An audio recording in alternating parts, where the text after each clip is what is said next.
لبيك اللهم لبيك لبيك لا شريك لك لبيك إن الحمد والنعمة لك والملك لا شريك لك.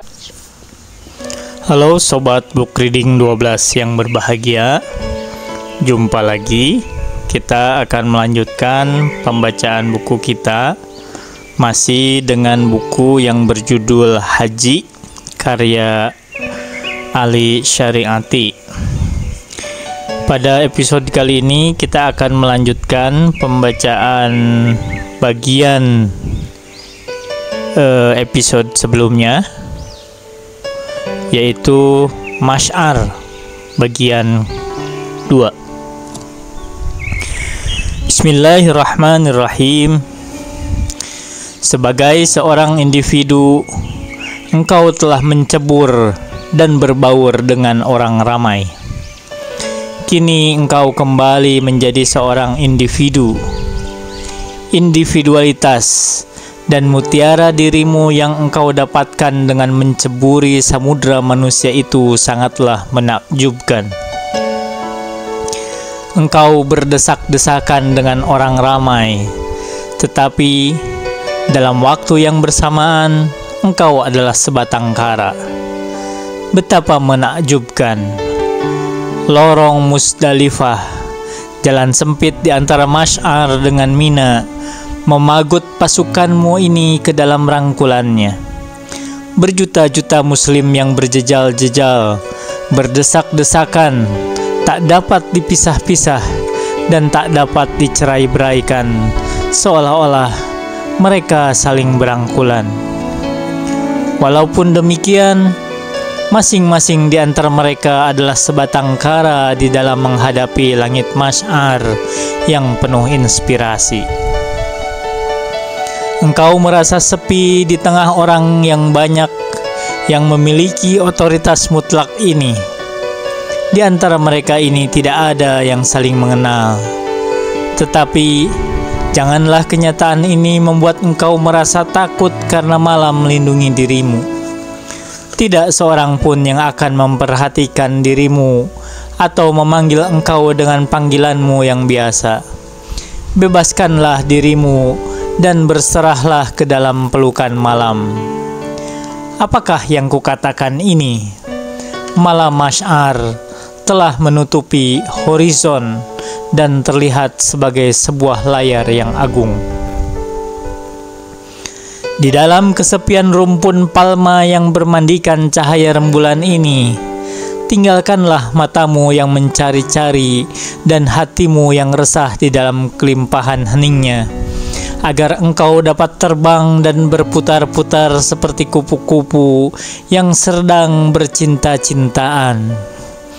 Kemudian, di lubuk hatimu yang terdalam, hayatilah kesepian padang pasir yang merupakan hukuman seumur hidup bagi dirimu. Di dalam kesepian agung ini, engkau dapat mendengar Allah dan suara dari tawanan besar dunia, serta pemimpin umat manusia yang sambil mengeluh dan menundukkan kepalanya ke dalam sumur yang berada di tengah-tengah padang pasir ini. Ketika lembah Masy'ar diselimuti oleh keagungan malam yang suci dan penuh rahasia, setiap sesuatu menjadi bisu dan tenang.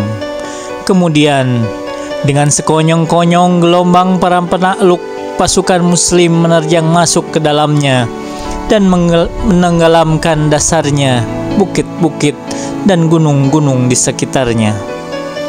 Setelah itu, Masy'ar menjadi hening kembali di bawah langit yang mengatapinya. Malam telah menyelimuti Masy'ar dan tak terlihat sesuatu cahaya pun, kecuali cahaya rembulan dan beribu-ribu bintang yang berkilauan, yang menerangi dan menyemarakan padang pasir ini. Malam Masy'ar dengan langitnya yang indah menakjubkan, tidak diketahui oleh orang-orang yang hidup di kota dan menyia-nyiakan waktu mereka dengan ketamakan dan usaha-usaha mencari kepuasan duniawi. Malam mereka sangat berbeda. Malam Masy'ar adalah bayangan imajinasi dan surgawi, cahaya rembulan yang sejuk, bening dan lembut dengan senyuman ramah Allah. Di dalam masyar inilah batinmu akan mempersaksikan seruan Allah demi bulan dan cahayanya, demi matahari dan cahayanya yang terang benderang, demi bulan yang mengiringinya, demi siang yang memperlihatkannya, demi malam yang menutupinya, demi langit dan yang menciptakannya, dan demi bumi dan yang menghamparkannya. Quran Surah Asy-Syams ayat 1-6.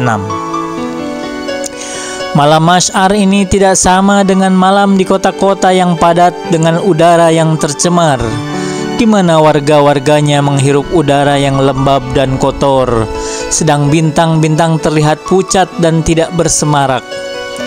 Malam ini adalah malam yang ke-10 di bulan Dzulhijjah. Pasukan tauhid dan pejuang-pejuang kemerdekaan yang terpelajar telah berkemah di gunung ini. Mereka sama sekali lupa kepada urusan-urusan dunia, karena begitu menatap langit masyar, mereka lantas tenggelam ke dalam renungan-renungan cinta. Samudera biru ini dipenuhi oleh permata-permata langit, bintang-bintang yang bermunculan di atap kelam alam semesta ini, atap yang membukakan jendela ke alam yang lain, sebagai satu-satunya senyuman alam semesta yang meninabobokan manusia-manusia terkutuk di atas dunia. Dari puncak gunung ini, bulan memancarkan cahayanya untuk menerangi lembah masyar. Di pojok langit yang lainnya, bintang-bintang yang tersenyum sedang sibuk menggantungkan kilauan Pleiades di atap masyar di dalam usaha mereka untuk menerangi jalan rahasia yang menuju ke keabadian. Sesungguhnya yang kita katakan sebagai Bima Sakti ini adalah jalan yang menuju Mekah atau jalan yang menuju kepada Ali. Makna-makna yang sedemikian besar dan penting ini tersembunyi di dalam bahasa dan interpretasi manusia-manusia yang buta huruf. Mereka ini adalah bahan tertawaan para ulama, orang-orang terpelajar yang baru mencapai tahap Arafah. Fakta-fakta di dalam kisah-kisah ini lebih bermakna dan mendalam jika dibandingkan dengan sejarah. Tetapi fakta-fakta ini diabaikan karena tidak pernah terjadi. Sejarawan-sejarawan yang hanya mempelajari dan mencatat peristiwa-peristiwa yang pernah terjadi tidak mengetahui bahwa mereka telah melengahkan fakta-fakta ini dan tidak menyadari bahwa mereka telah menyia-nyiakan hidup mereka untuk mencatat kepalsuan-kepalsuan dan kisah-kisah hampa yang tidak ada artinya semata-mata, karena semua itu pernah terjadi dan merupakan objektif-objektif. Tataplah langit masyar, saksikan betapa gemerlap bintang-bintang menembus kegelapan malam. Mereka inilah malaikat-malaikat yang menjaga langit. Seandainya dari suatu pojok langit yang gelap setan-setan dan penyeleweng-penyeleweng mencoba melakukan pengintaian, niscaya mereka akan disambut oleh terjangan bintang-bintang yang menyambar. Mengapa? Agar tidak ada pihak-pihak yang aniaya atau asing berani menjenguk ke dalam rahasia langit yang suci dan agung. Mengapa? Agar tidak ada pihak-pihak yang aniaya atau asing memahami dan mengetahui rahasia kebesaran langit. Walaupun berdesak-desakan dan tenggelam di tengah orang ramai, sesungguhnya engkau secara pribadi sedang berhadapan dengan Allah. Wahai satria yang sedang dilanda cinta, pengagum malam masyar, singa padang Mina, dan anggota bala tentara jihad yang di dalam setiap tahap kesadaran sedang menanti-nantikan siang untuk memerangi setan. apakah yang engkau bawa bersamamu? Kenakanlah kain kafan dan peganglah batu-batu senjata yang engkau bawa itu. Hanya itu. Taruh tanganmu di bawah kepala, dan pada malam ini berbincang-bincanglah engkau dengan Allah. Kecuali senjata dan iman di dalam hatimu, hanya Dia dan engkaulah yang ada pada malam ini. Tinggalkanlah dunia yang hina ini dan lupakanlah keterbatasan-keterbatasan dirimu. Terbanglah menerawangi langit yang agung ini. Tembusilah celah-celahnya yang berada di bintang-bintang, dan panjatlah atap alam semesta ini. Seandainya engkau adalah pengikut sejati Muhammad, maka lakukanlah apa yang telah dilakukannya. Hendaklah hatimu diterangi oleh cinta. Bunuhlah setiap kelemahan, rasa takut, rasa benci dan kepentingan yang engkau miliki di dunia. Pada malam ini bersiap-siaplah engkau untuk menghadap hari esok. Wahai makhluk yang memiliki kemerdekaan dan satria cinta, setan-setan sedang menantikan kedatanganmu di medan pertempuran Mina. Pada malam ini, hendaklah engkau melatih dirimu, karena besok engkau akan terjun ke dalam kancah pertempuran yang dahsyat. Di negeri kesadaran inilah engkau harus melengkapi diri dengan senjata dan memenuhi hati dengan cinta. Mungkin engkau akan bertanya kepada dirimu sendiri, apakah yang harus kusaksikan dan apakah yang harus kulakukan di tempat ini? Jawabannya, tidak sesuatu pun jua. Engkau boleh membenamkan dirimu ke dalam lautan manusia ini. Engkau pun boleh melewati malam ini dengan sekehendak hatimu. Bahkan engkau boleh melewatinya dengan tidur. Tetapi hendaklah engkau berharap dan berbuat seolah-olah engkau berada di Masy'ar, di mana tidak ada sesuatu pun untuk disaksikan. Kemuliaan harus berada di dalam pandanganmu, bukan di dalam apa-apa yang engkau saksikan. Di sini tidak ada keharusan-keharusan. Yang akan kau lakukan di sini adalah sangat sederhana, melakukan perenungan. Betapa indah. Ratusan ribu manusia yang tidak memiliki nama dan identifikasi apapun juga sedang duduk di atas tanah sambil menatap langit Masy'ar yang penuh ditaburi oleh bintang-bintang. Dahagamu akan terpuaskan oleh inspirasi yang secara gaib tercurah dari langit. Di tengah orang banyak ini, engkau dapat mendengarkan suara keheningan. Di tengah suasana suci ini, tidak sesuatu jua pun yang dapat menarik perhatianmu. Bahkan, ide-ide mengenai Allah sendiri karena Dia ada di mana-mana. Seperti semerbak mawar, engkau dapat merasakan keharumannya. Engkau dapat merasakan kehadirannya di telinga, di mata, dan di tulang sumsummu. Apakah yang kumaksudkan? Sebagai sebuah belayan, sebagai cinta, engkau dapat merasakannya di dalam kulitmu. Lewatilah malam Masy'ar ini dengan melakukan perenungan, agar engkau dapat menemui dirimu sendiri di dalam kegelapan malam Masy'ar ini. Kumpulkanlah senjatamu dan bersiap-siaplah untuk menghadapi hari esok. Sebuah pemandangan yang indah. Bala tentara yang baru datang dari Arafah ini segera mendaki gunung-gunung untuk mengumpulkan senjata mereka. Mereka inilah bala tentara tauhid, di mana pangkat hanya berdasarkan hubungan dengan Allah dan tidak berdasarkan hubungan di antara sesama mereka. Status yang dimiliki oleh masing-masing di antara mereka adalah berdasarkan sifat dan watak dirinya di saat ini, di waktu-waktu yang lampau, dan di setiap saat, bukan berdasarkan nama, atau individu-individu pilihan.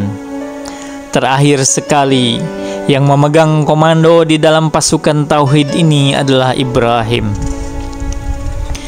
Di atas gunung-gunung itu dan di dalam kegelapan malam ini, secara bersama-sama kumpulkanlah senjata kalian.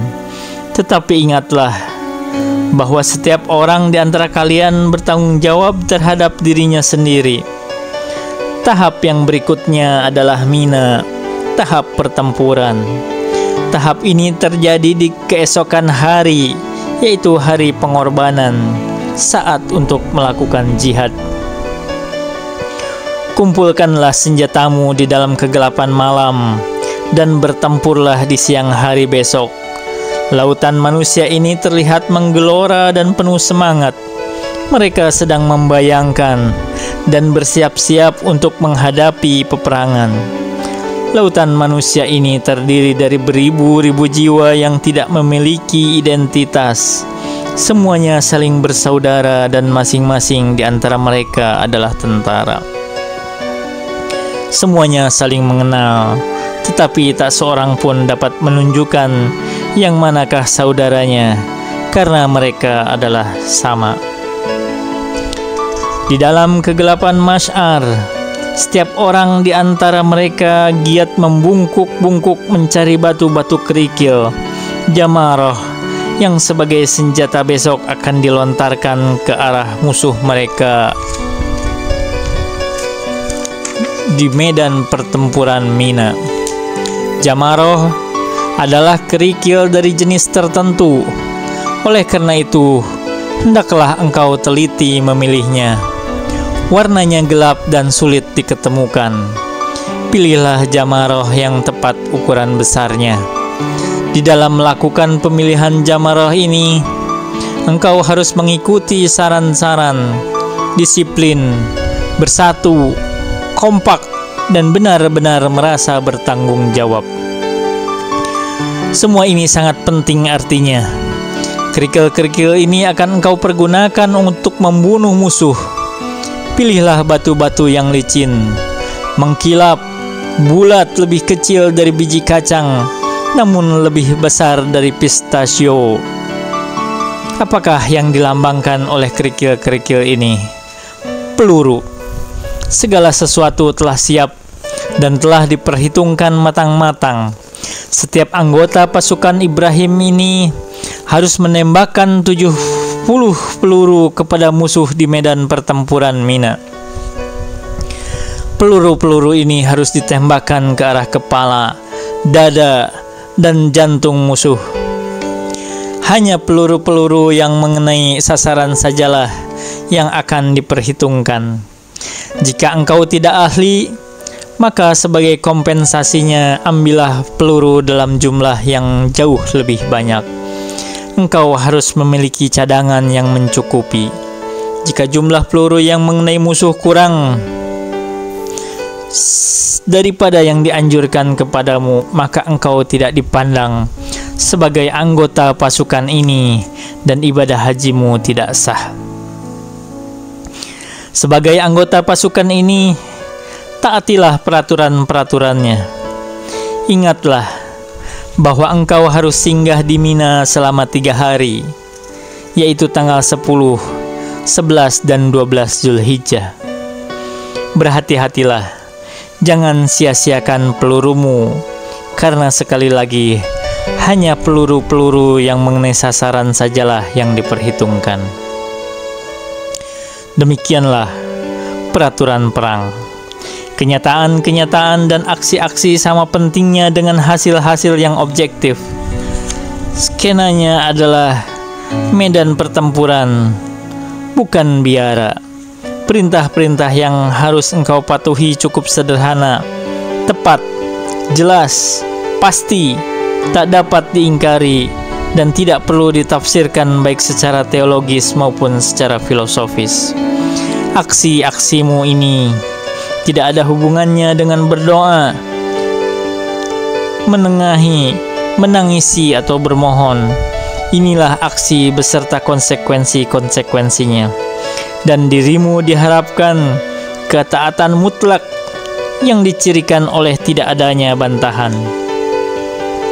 Di sini tidak sesuatu pun dan tidak seorang pun yang dapat menggantikan yang lainnya, dan untuk itu tidak ada alasan yang dapat diterima. Jangan lupa bahwa di antara gunung-gunung ini tidak ada seorang pun di antara kalian yang memegang otoritas, sekalipun Ibrahim atau Muhammad. Jika jumlah batu-batu lemparannya yang mengenai sasaran lebih sedikit daripada yang telah ditetapkan, maka ibadah hajinya tidak akan diterima oleh Allah. Pelajaran apakah yang dapat kita petik dari ketentuan ini? Jika engkau melakukan kesalahan, maka engkau akan mendapat hukuman. Di dalam situasi yang seperti ini, tidak ada rasionalisasi atau penyuapan. Pada hari yang pertama, engkau melakukan penyerangan sekali, dan setiap kali menembakkan 7 butir peluru. Peluru-peluru yang engkau tembakan semuanya berjumlah 49 butir. Pada hari yang keempat, engkau boleh pergi atau tetap tinggal di Mina. Jika pilihanmu adalah yang terakhir, maka engkau harus terus melakukan penyerangan-penyerangan seperti yang engkau lakukan di hari kedua atau yang ketiga. Di dalam hal ini, maka paling sedikit engkau harus memiliki 70 butir peluru. Tidak seorang pun boleh beristirahat di sini, karena Mina adalah medan tempur. Jika engkau tinggal di Mina, maka engkau harus bertempur. Begitu setiap orang yang telah mengumpulkan senjata, maka suasana perang itu tiba-tiba berubah menjadi suasana spiritual. Diskusi-diskusi mengenai senjata, pertempuran, disiplin, dan ketaatan mutlak berhenti. Sebaliknya, setiap percakapan berkisar kepada perdamaian, cinta, dan kenaikan ke atas surga. Auman singa yang resah akan berubah menjadi keluhan-keluhan perih. Desis peluru yang melayang di udara akan digantikan oleh keheningan yang sedemikian rupa sehingga engkau dapat mendengarkan suara orang yang berbisik-bisik, naik ke atas langit, dan berbincang-bincang dengan Allah di tengah malam. Inilah sebuah pemandangan yang sangat menakjubkan. Di malam Masy'ar ini, mula-mula kita menyaksikan seruan-seruan dan kesibukan-kesibukan sebuah pasukan perkasa yang merencanakan penyerangan keesokan harinya. Tetapi setelah itu yang kita saksikan adalah lautan yang bening dan tenang, lautan yang di bawah cahaya rembulan dan bintang-bintang memantulkan bayangan surga di atas dunia. Inilah negeri para malaikat, negeri yang indah dan penuh kasih. Setiap orang akan terheran-heran dan sedemikian membisu, seolah-olah ada seekor burung yang hinggap di bahunya. Sedemikian heningnya sehingga engkau dapat mendengarkan suara tetesan air mata orang-orang yang menangis perlahan-lahan. Kecuali denyut jantung manusia-manusia yang sedang dilanda cinta, tidak ada suara yang berani memecahkan keheningan Masy'ar ini. Masy'ar adalah tempat berkemah bala tentara dunia, di mana setiap anggotanya berperan pula sebagai komandan. Mereka tidak hanya minum-minum, mengadakan perjamuan-perjamuan, dan menikmati persiapan-persiapan untuk menghadapi pertempuran esok hari. Lebih tepat jika dikatakan, mereka merayakan kemenangan perang yang akan datang itu di malam Id ini. Semuanya asik di dalam cinta, kerendahan hati, dan keheningan. Mereka sedang menghadapi masa depan, sementara kesibukan serta kegairahan mereka untuk terjun ke front keabadian memuaskan dahaga mereka dengan limpahan inspirasi, menyucikan diri mereka dengan bersalat, dan menguatkan semangat mereka dengan doa. Mengapa? Karena di dalam pertempuran besok, seperti Yakub yang ingin mati setelah kehilangan Yusuf, mereka dapat memperoleh kemuliaan syahadah dari Allah, Panglima besar mereka. Betapa anehnya ketika menantikan saat pertempuran yang semakin dekat jua, anggota-anggota pasukan ini memegang senjata di tangan mereka dan mengucapkan doa-doa di bibir mereka. Tiupan angin pagi memulai sebuah gerakan yang sedemikian rahasia di perkemahan ini ketika keharmonisan suara azan yang menggema ke segala arah terdengar dari setiap penjuru. Gema azan ini seolah-olah sampai ke kaki langit yang jauh. Di dalam keremangan fajar dapat kita saksikan ratusan ribu bayangan yang ruku dan bersujud. Lapat-lapat suara azan menembus ke setiap pelosok negeri tauhid ini dengan sedemikian lembutnya sehingga tak sesuatu pun dapat mengganggu kebesarannya. Saat untuk melakukan salat subuh telah tiba. Salat subuh yang engkau lakukan di tempat ini tidak berbeda dengan salat-salat subuh lainnya. Hanya suasananya lah yang berbeda. Keheningan telah menyelimuti Masy'ar, seolah-olah setiap orang tertidur. Malam telah berlalu melewati gunung-gunung, orang-orang yang sedang tidur di Masy'ar dan hilang di lorong Mina. Dan kini matahari sedang terbit. Wa ma taufiqi illa billah. Alaihi tawakkaltu wa ilaihi unib. Wassalamualaikum warahmatullahi wabarakatuh.